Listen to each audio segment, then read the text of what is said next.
우리가 지금 송구영신 예배 메시지를 나누고 있습니다. 올해 표가 마음에는 주님을, 또 세상에는 소망을, 이런 제목으로 우리가 나누고 있고요. 그리고 또 그 송구영신 메시지를 가지고 우리가 지금 첫째 주, 또 두 번째 주, 또 다음 주까지 이렇게 풀어갈 거고요. 그러고 나면은 신년 메시지를 정리해서 제가 전체적으로 또 올리도록 하겠습니다. 이번에 사실은 우리가 지난주에 했던 것처럼 다른 사람들 앞에 내가 있는, 다른 사람들도 나처럼 하나님을 믿는 사람이 되기를, 예수님을 믿는 자들이 되기를 간절히 원한다. 이게 우리가 올해 받을 응답이에요. 그러니까 여러분들이 내면의 이야기보다는 이제는 남들에게 내가 받은 은혜와 내가 받은 축복이 얼마나 큰지가 증거되어지는 게 그게 가장 사실은 참 중요한 삶인데요. 그러려고 그러면은 내 내면이 바뀌어야 돼요.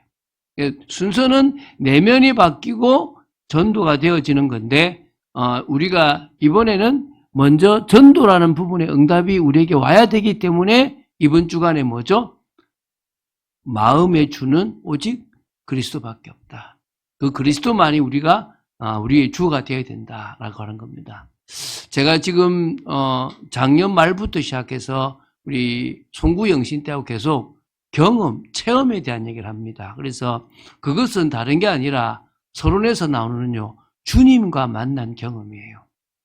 여러분, 찬양 중에 어느 날 다가온 주님, 어느 날 나에게 찾아온 주님, 어느 날 나를 사랑하신다라고 말씀하신 주님, 그 주님을 우리는 뭐요? 만났다는 거예요. 근데 이 경험이, 사람들이 왜 자꾸 이 경험을 자꾸 어려워하냐 그러면요, 첫 번째요, 특별한 만남, 특별한 경험을 자꾸 보편시하려고 하는 거예요. 다시 말하면 어떤 사람은 막 죽었다 살아나는 경우, 어떤 사람은 진짜 막 큰 사건 속에서 막 잊을 수 없이 주님을 만난 경우, 이런 경우들이 왜 나도 그런 경험이 있어야 될 것 같다라고 생각을 하는 거죠. 근데 대부분 이런 것들은 일부의 성도들, 조금 제가 볼 땐 그래요. 좀 고집이 센 성도들이나 일반적으로 하나님의 말씀을 잘 못 듣는 성도들에게 하나님이 사랑하셔서 특별히 주는 거예요. 여러분, 다메섹에 예수님이 누굴 찾아가셨죠? 사울을 찾아갔잖아요. 왜입니까? 하도 고집이 세. 얼마나 고집이 세냐? 직접 나타나가지고 그를 탁 꼬꾸러뜨리지 않으면은 절대 믿을 사람이 아니에요. 여러분, 김익두라는 깡패도요, 좀 특별한 방법으로 그 사람을 변화시키셨어요. 각자 주님이 그 사람을 만난 방법이 좀 특이해요. 그런 사람 보면 대부분 일단 고집이 세. 또 특별히 하나님이 주시는 그 은혜를 여러 사람들도 안 듣고 그냥 외면하고 마이웨이를 가는 사람들이 그래요. 그런 사람들을 자꾸 우리가 나도 저런 경험을 해야지라고 생각하면 여러분이 좀 특별하게 살아야 돼. 그럼 여러분이 일반적으로 산다면 오늘 두 번째죠. 정상적인 경험을 해야 되는 거예요. 그러니까 제가 여러분들이 이끌어주고 싶은 것은 특별한 경험이 전부다. 이 특별한 경험을 좀 정상적으로 만들려고 했던 게 제가 어디라고 그랬죠? 순복음교회라고 그랬죠. 순복음교회는 교회에서 계속 기도를 시키면서 성령 체험을 시키는 거예요. 뭐 방언을 한다든지 이런 걸 통해서 내가 성령을 경험했네, 나 주님 만났네, 이렇게 경험을 시켜주는 거예요. 저는 제 생각에는 좋은 방법은 아니라고 생각을 해요. 그런데 장로교 다니는 사람들처럼 10년 다니고 20년 다녔는데 뜨뜻한 미지근한 사람보다는 저는 오히려 낫다고 봐요. 어떤 의미에서? 왜? 그러면은 뭐가 낫냐? 장로교에 다니고 있지만 정상적으로 하나님을 만나는 경험을 한 사람이라면 훨씬 낫다. 그게 오늘 여러분이 되었으면 좋겠고요. 이 경험이 있었는지도 확인해보고, 또 없었다면 있는 경험, 특히 우리 청년들에게 어느 날 그분이 나한테 톡톡톡 불지어다. 내가 문 밖에 서서 너에게 두드린다. 네 마음 문을 열어봐라. 내가 너에게 들어가 너로 더불어 먹고 너는 나로 더불어 먹을 수 있다. 라고 말씀하시는 그 음성, 귀가 아니라 내 영이 듣는 음성을 듣게 되기를 주님 축원드립니다. 자, 여러분, 근데요, 정상적인 경험을 좀 헷갈리면 안 돼요. 내가 설교를 듣는데 막 위로를 받았다든지, 내가 듣고 싶은 그런 어떤 응답의 메시지를 들었다. 그걸 주님이 나한테 은혜 주셨다라고 생각하면 안 돼요. 대부분 그런 경우들이 많아요. 제가 주님 만날 때 들어보면 이건 아닌데 라고 싶은 것들이 있는 거예요. 그런 거는 지금 내가 너무 힘든데, 예를 쉽게 들어볼게요. 혹시 여러분 밀양이라는 영화를 혹시 보셨는지 모르겠어요. 밀양이라는 영화를 보고 우리가 목회자들이 들어가서 봤는데, 들어갈 때는 웃고 들어가는데 나올 때는 막 너무 답답하고 화가 나는 거예요. 근데 그 중에 어떤 장면이 나오냐 그러면, 그 주인공 여자가 이렇게 전도연 씨로 나오는데요. 그분이 아들을 잃었어요. 아들이 유괴범한테 죽게 돼요. 장례식을 치르는데도 눈물이 안 나요. 너무 슬프니까 눈물이 안 나는 거예요. 그래가지고 막 옆에 이렇게 시어머니, 죄송합니다. 독한 년. 지 아들이 죽었는데 울지도 않는다면서 막 이런 얘기를 해요. 너무 힘든 거야. 망연자실했죠. 근데 뭘 해야 되느냐? 사망신고서를 써러 이제 주민센터에 가는 거예요. 근데 거기서 쓰는데 그때 이제 북파처 모든 슬픔이 다 오는 거야. 막 미칠 듯이 슬퍼가지고 다 하나 뜨고 무작정 뛰쳐나간 거야. 막 뛰쳐나가서 거리를 가는데 어느 한 교회에서 뭐 내 영혼이 막 이런 찬양이 들어오는데 자신도 모르게 그게 올라가서 앉았어. 막 목사님이 설교를 하는데 무슨 설교도 모르는데 한없이 막 울었어. 그 다음 장면이 구령예배 참석하는 장면이야. 그럼 이게 제 은혜 받았을까요? 주님 만났을까요? 저는 사실은 거기가 불교에서 하는 아주 은혜스러운 곳이었다 해도 그 사람이 거기서 눈물 흘렸을 거예요. 그거는 주님을 만나서 내 인생의 답, 왜 내 아들이 죽고 왜 내 인생이 이렇지에 대한 답을 얻은 게 아니에요. 그냥 뭐 받은 거예요? 위로받은 거예요. 근데 그걸 우리는 뭐요? 은혜 받았다라고 착각하는 경우들이 있다고요. 그러면 안 돼요. 여러분, 주님은요, 당신의 그 은혜와 사랑을 당신이 원하는 사람에게 확 주셔. 이렇게 뭔가 그 사랑이 확 다가오는 경우가 있어요. 막 이해 안 되고 답답했던 게 말씀을 듣거나 예배를 참석하는데 이거였네요라고 이해가 싹 되는 경우가 있어요. 또 갑자기 내가 예수 믿는 게 이게 은혜네. 예수님이 나 때문에 십자가에 죽었네. 라고 하는 그 사실과 구원의 가치가 갑자기 되게 커져 보이는 경우가 있어요. 아니면 갑자기 막 지금까지 내 인생을 주님이 지키셨다라고 하면서 막 눈물이 나는 경우도 있어요. 물론 다는 아닌데 이런 경우가 제가 볼 땐 정상적으로 은혜를 받았던 경우예요. 뭐 언제 오느냐 이런 정상적인 경험이 제가 볼 때 주로 찬양하는 사람들에게 많이 와요. 주로 찬양을 하고 말씀을 보고 예배를 참석할 때 주님이 그 사람에게 많이 주세요. 왜냐하면 여러분 보통 이렇게 그런 거 있잖아요. 갑자기 공부를 하려 해도 집중이 잘 안 되잖아요. 갑자기 뭔가를 하려고 하면 되게 어렵잖아요. 은혜 받을게. 근데 그때 어떻게 하죠? 제가 찬양을 계속 부르면서 워밍업을 하면서 막 복잡한 생각을 내려놓고 영적 상태를 좀 바꾸면 예배 시간에 이제 은혜가 되잖아요. 그래서 사실 찬양이 우리의 마음 문을 열기도 좋고 하나님 앞에 나를 드리기도 좋은 거거든요. 근데 그거를 중심을 다해서 좀 하다가 보면 하나님이 당신의 때와 당신의 시간표가 됐을 때 그 사람에게 거듭나는 은혜를 주시는 거예요. 그게 뭐죠? 죽었던 영혼을 살리시는 거예요. 그렇기 때문에 주로 예배 드리는 시간, 또 설교를 막 듣고 있을 때라든지 또 개인적으로 혼자 깊이 기도할 때 이런 정상적인 하나님을 만나는 경험이 오게 되는 거예요. 자, 그러면 봅시다. 제가 얘기했죠. 그냥 위로를 받았고 그냥 내가 원했던 답을 얻는 것과 주님이 나를 찾아와 만나는 것의 차이가 뭐냐? 이 세 번째죠. 정상적인 만남임을 확인하는 방법이 있어요. 이거는요, 문제나 어려움이 와보면 알아요. 문제나 어려움이 오지 않으면 그냥 위로받은 사람하고 주님을 만난 사람하고 똑같아요. 근데 딱 문제가 와보고 어려움이 와보고 예상치 못한 그런 어떤 심각한 핍박 같은 게 왔을 때 위로를 받은 사람은 낙심해요. 그리고 떠나가요. 그런데 뭐라고요? 진짜 주님을 만난 사람은 잠시 힘들 수는 있고 잠시 갈등하고 놀랄 수는 있지만 더욱 견실해져요. 더욱 주님을 바라보게 돼요. 그러면서 뭐냐? 그리 아니하실지라도 그렇게 하지 않더라도 괜찮다가 되는 거예요. 그게 내가 정상적으로 하나님을 만났다와 만나지 않았다의 차이인 거예요. 오늘 이 얘기는 되게 좀 중요한 얘기입니다. 이 얘기를 구체적으로 1번부터 지금까지 이렇게 설명하는 사람이 잘 없어요. 부분적으로는 다 하는데 전체적으로 쭉 설명을 잘 안 해요. 그러다 보니까 어떤 사람은 자기가 은혜를 받았다고 착각하는 사람들도 있고요. 또 은혜를 받았는데도 모르는 사람들도 있더라는 거예요. 그 은혜가 지금 말하면 뭡니까? 주님과의 만남인 거예요. 그 경험. 주님이 나를 찾아오셨다.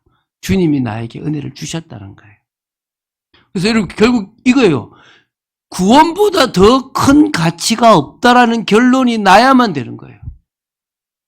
이번에 저희 처형이 지금 계속 여기 좀 와 있었잖아요. 그러면서 하는 얘기가 자기 딸을 갑자기 하나님 데리고 가신다면 자기가 믿음을 지킬지 안 지킬지 사실 잘 모르겠대요. 솔직히. 그래서 제가 이분은 지키겠구나. 그 생각을 한다는 자체가 너무 힘들 만큼 딸을 사랑하지만 그 딸보다 그 구원에 대한 주님과의 만남이 더 크구나를 제가 개인적으로 느꼈어요. 마찬가지예요. 우리 각자가 갑자기 하나님이 너무 힘든 아들을 데려갈 만큼의 힘든 일이 생긴다. 미치겠죠.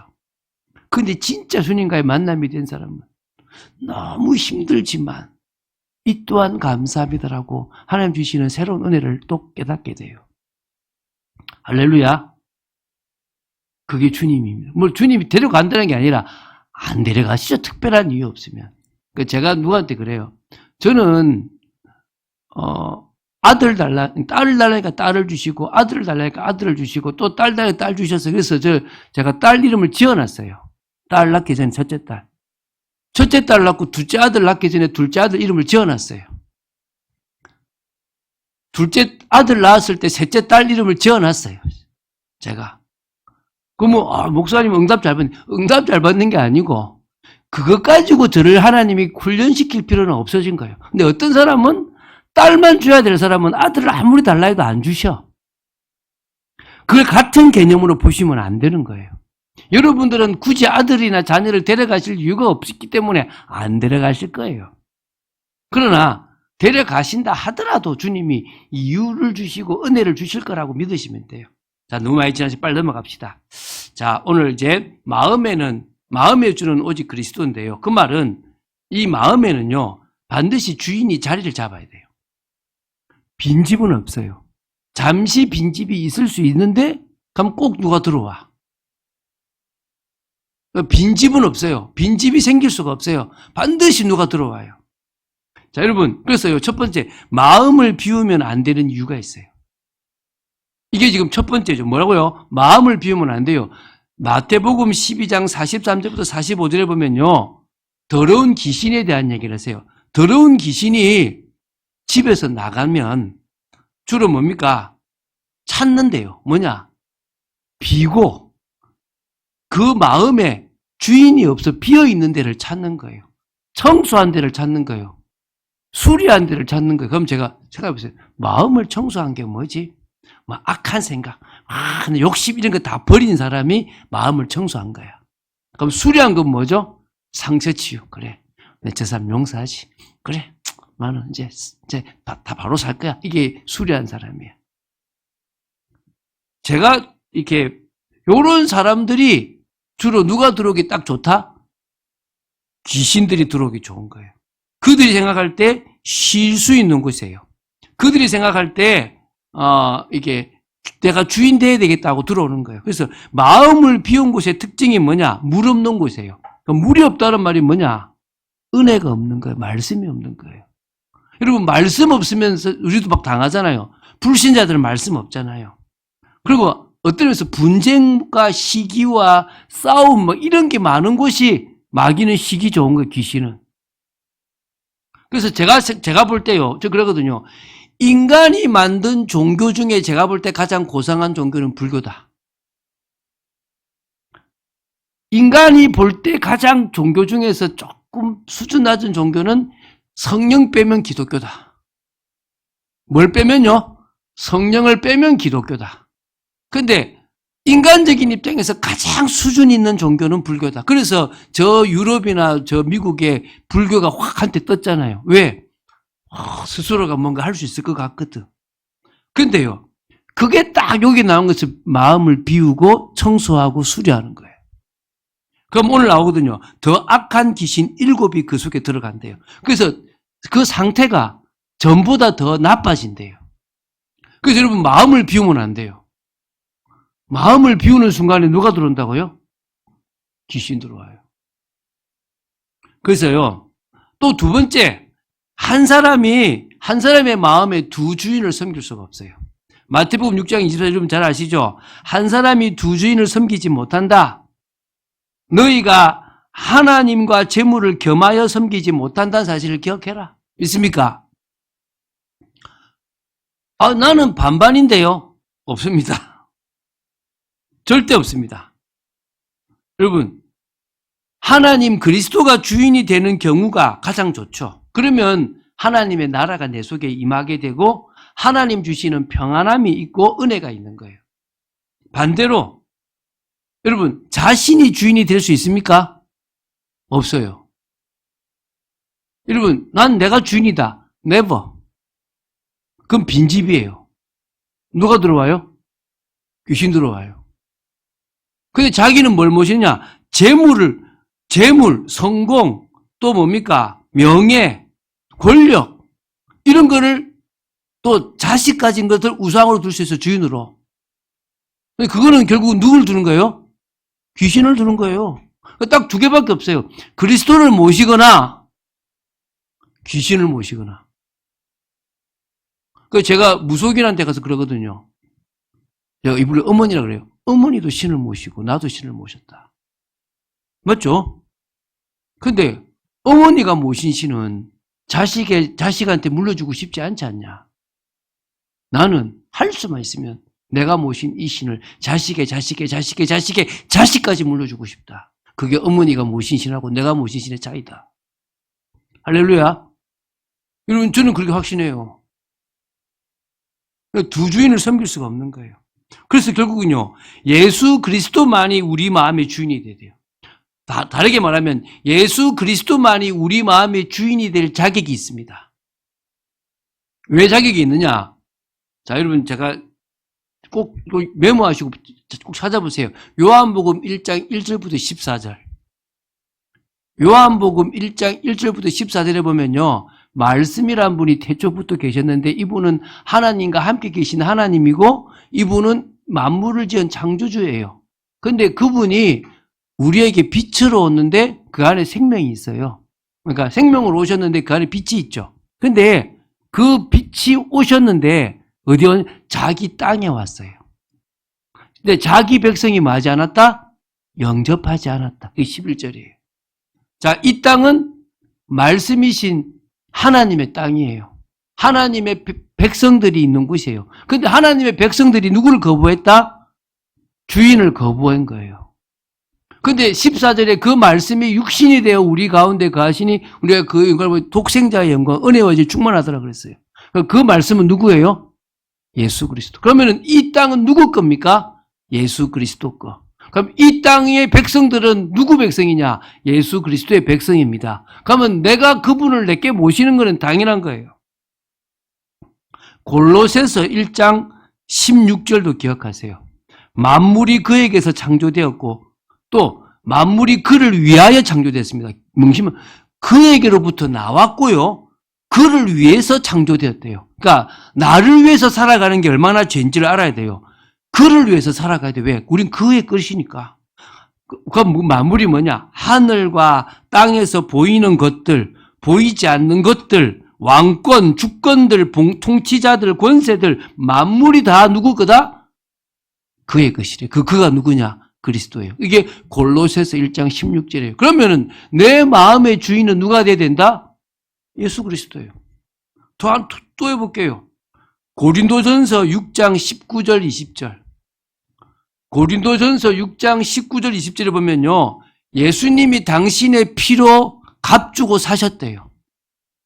사단에게 빼앗겼는데 다시 이걸 주님이 십자가에 피를 흘려서 값주고 사셨다는 겁니다. 할렐루야. 그럼 우리 또 진짜 누구 거란 말입니까? 주님이. 그게 고린도전서 6장 19절부터 20절이에요. 요한복음 11장 25절까지 기억하세요. 뭡니까? 나는 부활이요 생명이니 나를 믿는 자는 부활하는 겁니다. 믿습니까? 생명을 얻습니다. 믿습니까? 주님을 믿으면 우리는 부활하고 생명을 얻습니다. 그래서 우리는 주님을 믿고 주님이 내 마음의 주인 되어야 돼요. 네 번째입니다. 마음의 주인이 바뀌면 삶의 방향이 바뀝니다. 여러분, 제가 말씀드렸죠. 자신이 주인이고 싶지만요. 여러분, 이 말이잖아요. 내 마음대로 할게. 내가 알아서 할게. 여러분, 속지 마세요. 그게 주님 안에 없으면 내 안에서 못합니다. 주님 안에 있지 못하면요. 내 마음대로 못해요. 내가 결정한 것처럼 보이지만 영향이 끌려다녀요. 결국 절대 자기가 자기 인생의 주인이 될 수 없어요. 누가 주인이다? 귀신이 주인이다. 자기 마음대로 하는 것처럼 보이지만요. 자꾸 끌려다녀요. 남들처럼 따라가요. 나도 저렇게 좋은 차, 나도 저렇게 좋은 집, 나도 저렇게 좋은 자리. 결국은 따라가는 거예요. 따라가는 거. 근데 주님이 주인 되면요. 달라져요. 말씀이 딱 오니까요. 생각이 바뀌어버리고요. 생각이 바뀌니까요. 보는 게 달라지고 선택이 달라지고 방향이 바뀌는 겁니다. 그래서 여러분, 마음의 주인이 주님으로 바뀌어져야 삶이 바뀐다. 결국 똑같은 얘기죠. 위로받은 사람은 주님을 만난 것처럼 착각하지만 삶이 안 바뀌어요. 왜죠? 주님 못 만났으니까.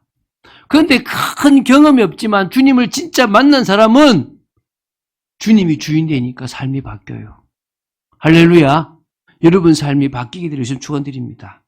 자, 그러면 오늘 메시지죠. 마음의 그리스도를 주로 삼는다는 것은 뭐냐? 오늘 골로새서 3장 15절부터 17절 요 부분에 15절을 가지고 하나, 16절, 17절 가지고 각각 하나씩 마음의 그리스도를 주로 삼는다는 게 뭔지를 한번 해보겠습니다. 첫 번째, 오늘 15절에 나오잖아요. 그리스도의 평강이 너희 마음을 주장하게 하라. 그러면 뭡니까? 그리스도의 평강이 우리 마음을 주장하도록 하는 게 뭐다? 마음의 그리스도를 주로 삼는다는 거예요. 이게 무슨 말이냐 그러면요. 우리는 좋으면 평강하고 안 좋으면 불안해요. 그건 누구의 평강이냐? 나의 평강이에요.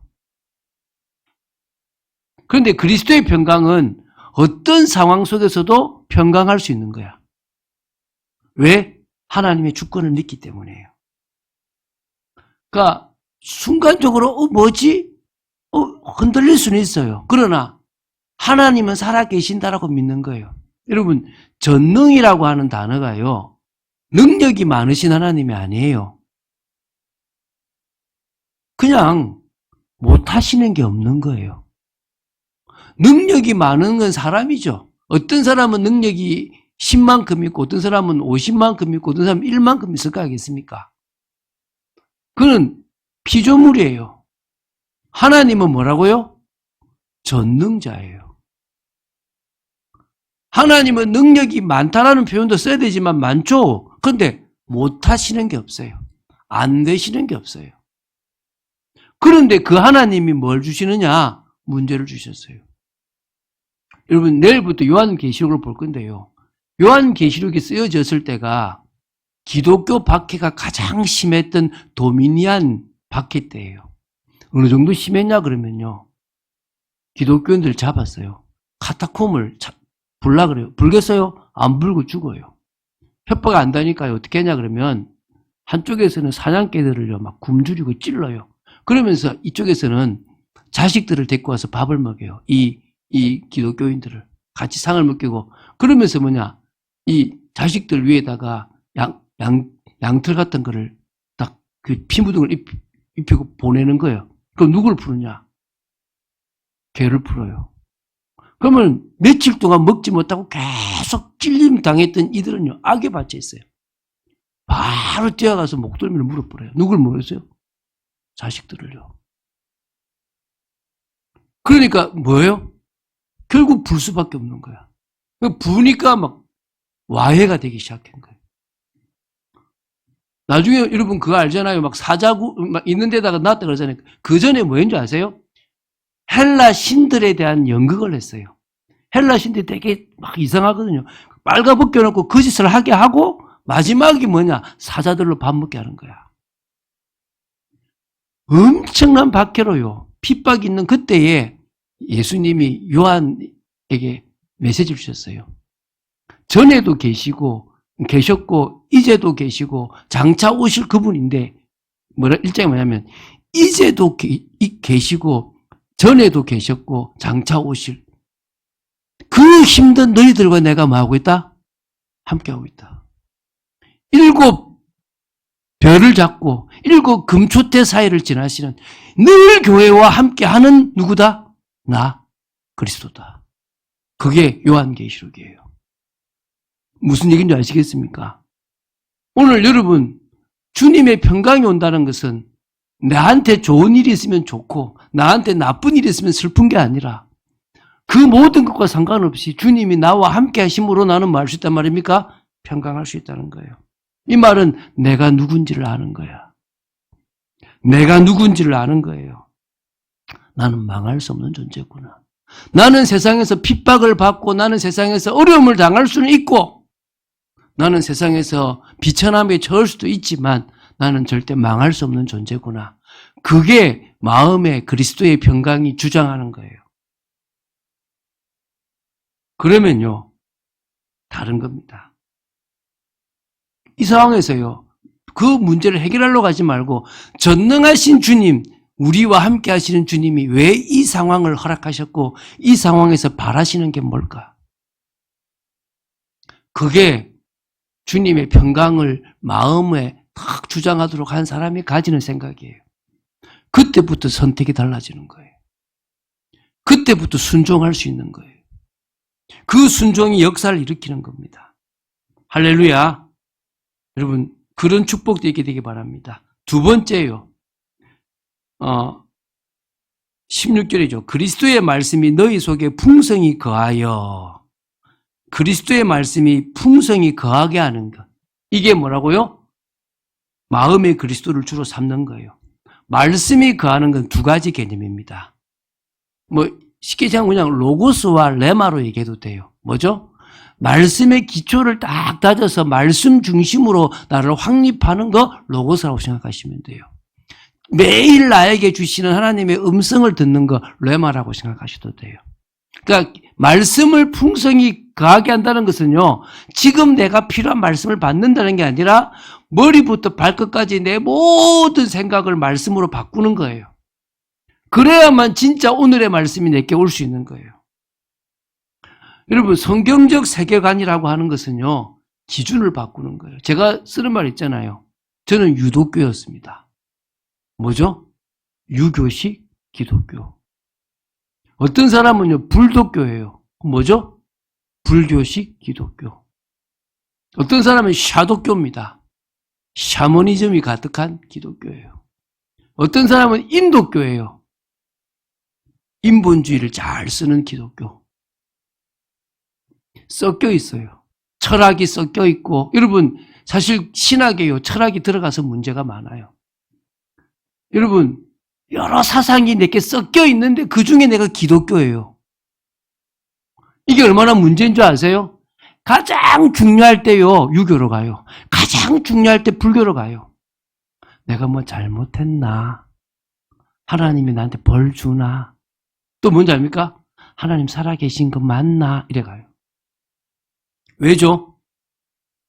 말씀으로 탁 내가 되지 않았어. 그 제가 욥기 23장 10절 얘기하잖아요. 내가 가는 길을 주님이 아셔서 나를 단련하시는데 내가 뭐처럼 된다고요? 정금, 순금. 불순물이 빠지는 거야. 우리 너무 많은 불순물들이 섞여 있는 금이에요. 금은 금인데 금이라고 말하기 어려운 금인 거야. 유교식이 섞여 있고 불교식이 섞여 있고 여러 가지가 섞여 있는 거예요. 그 사상이 어디서 온 건지도 모르는데 나를 형성하고 있어요. 그걸 바꾸는 게 말씀을 세우는 거예요. 그리고 또 뭐죠? 그 오늘의 말씀. 내 일평생에 나한테 원하시는 게 뭐고, 올해 나한테 원하시는 게 뭐고, 이번 주간에 나에게 원하시는 게 뭐며, 오늘 나에게 원하시는 게 뭐냐. 근데 그걸 떠나서 이 나가 아니라 우리에게 원하시는 거. 이 교회잖아요. 이 우리 공동체에 우리 주, 우리 하나님, 우리거든요. 공동체와 함께 하시는 그 하나님을 발견해야 되는 거예요. 그러면요, 모든 지혜로 피차 가르치며 권면하고 시와 찬송과 신령한 노래를 부르며 감사하는 마음으로 하나님을 찬양할 수 있는 겁니다. 세 번째죠. 17절입니다. 또 무엇을 하든지 말에나 일에나 다 주의 이름으로 하고, 이 말은 모든 것을 다 주의 이름으로 하는, 예수의 이름으로 하는 겁니다. 이게 무슨 말이냐? 내 일상생활에 있어서 그리스도가 중심이 되는 거예요. 그 말은 여러분, 내가 중심이잖아요. 누가 영광받아요? 내가 영광받아요. 누구 명예를 위해서 그래요? 내 명예예요. 와, 저 사람이 나를 완전 개차반으로 만드네. 와, 나 이번에 완전 진짜, 와, 나 이제 끝났다. 이래 얘기해요. 누가 무너진 거예요? 내가 무너진 거예요. 그럼 누구의 이름으로 사는 겁니까? 내 이름으로 일을 하고 내 이름으로 살아가는 거예요.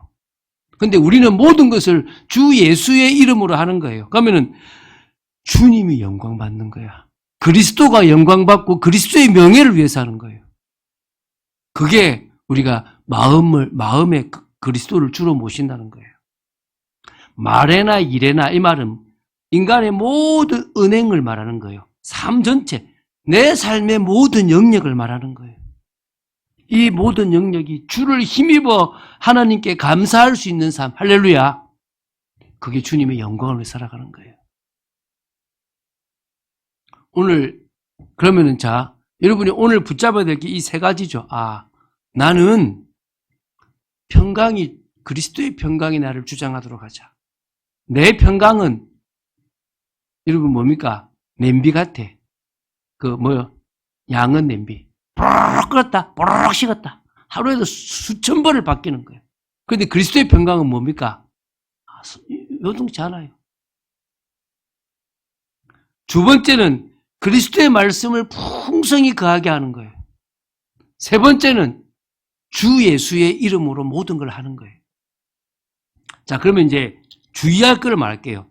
그리스도가 주가 되기 위해서 반드시 주의할 게 있어요. 제가 세 가지를 말하는데요. 좀 기억하세요. 첫 번째가 뭐냐면 누가복음 21장 34절 35절입니다. 한번 꼭 보세요. 제가 이번에 성경 통독하면서 좀 은혜를 받았어요. 이게 마태복음 24장하고 같은 내용이에요. 종말에 일어날 일들이에요. 좀 아주 가깝게는 그때 AD 70년에 일어날 일과 또 종말에 일어날 일을 같이 섞어서 예수님 말씀하셨는데요. 그때 이렇게 얘기해요. 방탕함과 술 취함과 생활의 염려로 마음이 둔하여지고, 뭐로요? 방탕함. 또 뭐라고요? 술 취함. 세 번째, 생활의 염려로 마음이 둔하여지고. 여러분은 제가 볼 때 방탕함과 술 취함은 조금 약해요. 근데 뭐죠? 생활의 염려. 생활의 염려로 뭐가 둔해진단 말입니까? 마음이 둔하여지고. 뜻밖의 그 날이 덕과 같이 너에게 말이라. 그러니까 내가 둔하게 살아가는 거야, 그리고 아무것도 아닌 것에 매여가지고. 뭐가 둔해져 버린단 말입니까? 마음이 둔해져 버려. 그 갑자기 그게 덫처럼, 주님 오셨네. 이러는 거예요. 이 날은 온 지구상에 거하는 모든 사람에게 이 말이라. 뭐가 임한다고요? 주님의 그 종말은 신자에게만 임하는 게 아니라, 불신자에게만 임하는 게 아니라 온 지구상에 있는 모든 사람에게 임한대요. 그런데 성도도 뭐요? 세상 것에 방탕하고 세상 것에 술 취하고 세상의 염려, 생활의 염려에 빠져가지고 살아간다면 마음이 뭐 돼버린다? 둔하여져가지고 못 느낀다는 거예요. 여러분, 관심 없는 여러분 되지 않기를 좀 축원드립니다. 두 번째요. 말씀에 집중하는 성도들이 답답하면 됐어요. 또 반대로요. 너무 성경 읽는 데 집중해. 제가 아까 얘기했죠. 성경 100독하고 막 200독하고 한 해에도 막 10독하고 있어요. 이 사람들은 그럼 어떻게 보이냐? 전 좀 답답해 보여요. 제가 이제 성경 통독을 하는데 오른쪽 편에 할아버지 한 분이 나이가 많지 않은데 되게 많아 보여요. 막 행동이 좀 크고 막 말도 하고 막 그래요. 제 앞에 앉은 분이 예수전도단 간사로 계셨던 분인데 1년에 한 5, 6독을 하시는 분이야. 이분이 자꾸 쳐다봐요. 그러면 와서 내가 눈치를 줬는데도 안 하더라면서 막 그러는 거. 제가 보면서 뭔 얘기인지 알겠죠? 막 이렇게 살아가요. 이렇게. 잘못하면 뭐가 돼요? 자꾸 시각이 좁아지면서 나 필요 없어. 이렇게 될 수 있다는 거예요. 여러분에게 그걸 하라는 게 아니에요. 진짜 말씀이 있으면 더 넓어지는 거예요, 시각이. 뭘 봐도 괜찮은 거야. 할렐루야. 여러분, 뭐가 중요한지가 보여야 돼요. 성경책을 읽고 내가 막 일독을 하고 필사를 하고 나 이거 했다. 이게 중요한 게 아니에요. 그 말씀이 나를 주장하게 하고 주님이 원하신 게 이거구나. 이게 내 인생을 걸어야 되는구나. 그게 여러분 세 번째 예수 그리스도의 결론인 거예요. 그래. 끝난 건데 내가 왜 여기에 매여 살아가지? 내가 할 거는 바울처럼 살든지 술든지 그리스도가 존귀되는 거. 내가 달려갈 길과 주 예수께 받은 사명 곧 하나님의 은혜의 복음을 증언하는 일을 마치려면은 나의 생명을 조금도 귀한 것에 여기지 않겠다라고 하는 게 중요한 건데. 할렐루야. 저도 은근히 그러더라고요. 나 20독 했어. 이렇게. 또 성도들, 우리 목사님, 내가 이번에 요한계시록 끝나면 성경 새벽기도 1독 한다. 오, 그렇지. 뭐 하는 거예요? 저도 이러고 있는 거예요. 이렇게. 우리 그러지 맙시다. 그리스도로 결론 나게 되기 바랍니다. 자, 결론 맺겠습니다. 올해 표가 뭐라고요? 마음에는 주님을. 고백합시다. 마음에는 주님을. 시작. 마음에는 주님을. 세상에는 소망을. 야오자, 니는 그렇게 소망을 가져? 니 그 소망이 왜 가지게 됐어? 물으면 나는 이런 이유로 이 소망을 가지게 되었어. 라고 말할 수 있을 만큼 여러분 되시기를 주 예수 그리스도님 축원드립니다. 주는 그리스도시요 살아계신 하나님의 아들이심을 고백합니다. 오늘 너무 중요한 내용이라 할 내용이 많은데 시간이 없어서 좀 빨랐습니다. 하나님, 우리 성도들이 이 말씀을